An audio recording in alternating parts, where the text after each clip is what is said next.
দিনাজপুরের হিলিতে অস্বাস্থ্যকর পরিবেশে সেমাই তৈরি এবং কেক লাইসেন্সে এক লাইসেন্সে দুই স্থানে কারখানা চালানোর দায়ে ৪টি প্রতিষ্ঠানকে ৭,০০০ টাকা জরিমানা করেছেন ভ্রাম্যমাণ আদালত।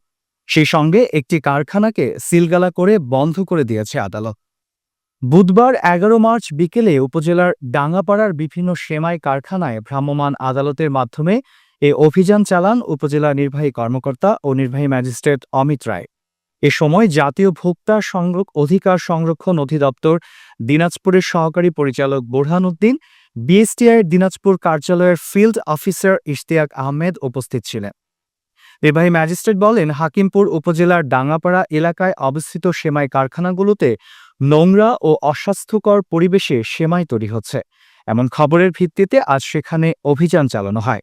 একটি লাইসেন্সের অনুকূলে দুই স্থানে সেমাই কারখানা পরিচালনা করা হচ্ছিল।